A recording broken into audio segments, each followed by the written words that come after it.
बौल अमावास्या आसिले गईठा खीरी किंबा गईठा पिठा को प्रस्तुत करके घरे गछ को पूजा करने बौल अमावास्या आम ओडिया घर गोटे परंपरा जोटा कि कौ काल चली आसी। जय जगन्नाथ सांग मैंने रोजी किचन को आपण मान बहुत बहुत स्वागत। आज आम बिना क्षीर गईठा खीरी प्रस्तुत करवा से मुझे चाउल गुंड मो मार्केट चाउल गुंड नहीं इजिली जोटा भी आवेलेबल रही है और पिठा बहुत भल हुए मु सब यूज करे। आपण चाहिए घर माने हाथ तैयारी चाउल गुंड नहीं पारे। ये मु गोटे कप चाउल गुंड नहीं आपण चाहिए आर क्वांटिटी कम करें कि बेसी करें। गोटे जगह को ट्रांसफर करना देखिकी पानी ने माने जी आप चाउल गुंड ने तार डबल ने पानी माने गोटे कप जदि आप चाउल गुंड यूज कर 2 कप पानी आपन देबे। हाल्का टिके तेल किंबा घी आम नबा जो थे कि माने आपणकर माने जंतनटा जंतिला बेले करेर तले लगे। खास करी आपन जदि माने नॉनस्टिक करे नौछंदी ताले जमा तो तले लागबनी। तथापि आपन जदि सिल्वर करे नौछंदी ताले ऑयल टिके किंबा घी टिके ऐड करने। एबे नबा आम स्वाद अनुसार लुण पकई सारा देखु मुझे कौन करना पानी की फुटवा दे छाड़ देती हाई फ्लेम रे। एथिरे गोटे फुटना आसला जो आम चाउल गुंडा रखीचे ताको आम अल्प अल्प करके कौन करवा ना गोले नवा। और जो चाउल गुंडा आप पकाउछंती गैस फ्लेम को कौन करेंगे ना लो रखिए कहीं गुंडा जो पकेला बेले पानीटा पानी चाउल प्लस दीटा जाक फुटिक ऊपर पड़ पारे। एबे देखो जंतनटा आमर कड़े छाड़ी आसलानी देखो गोटे जगह एकाठी मैंने बिंडा टाइप पूरा हो तो कौन करवा ना आम तल को काढ़ी नवा। आउ सब लक्ष्य रखते जमी माने चाउल लम्प्स न रुए। चाउल जब लम्प्स होगला चकटिकी आउ थे माने सॉफ्ट करिया बहुत प्रोब्लेम होता है।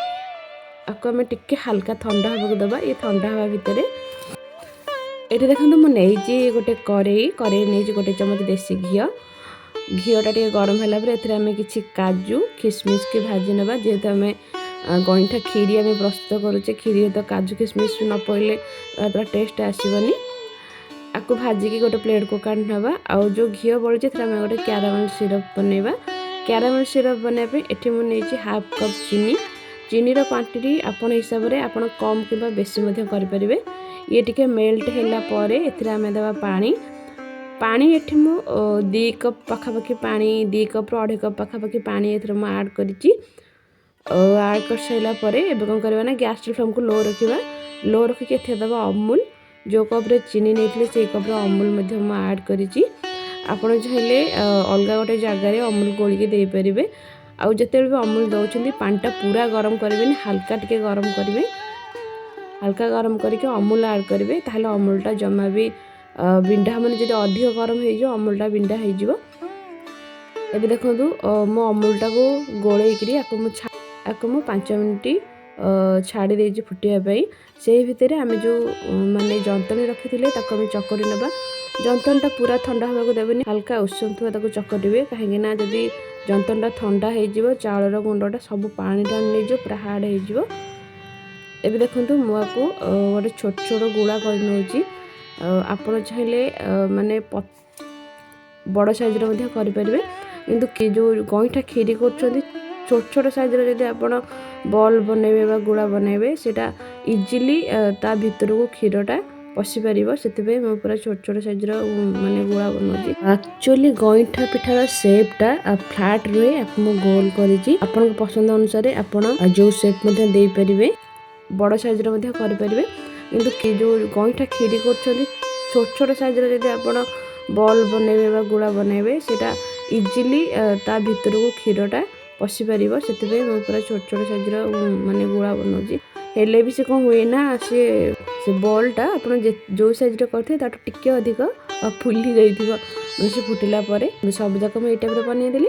एबे आम देखा आमर सेपटे माने अमूलटा सीझी नहीं देखो बढ़िया भाव कलरटा आसी जाइए जमी खीर कलरटा आसे से टाइप आसी यही टाइप कलर आसला बहलिया हो गले कौन करवा ना जो आम गईठा गुराक बनईकी रखी आम एड करनवा।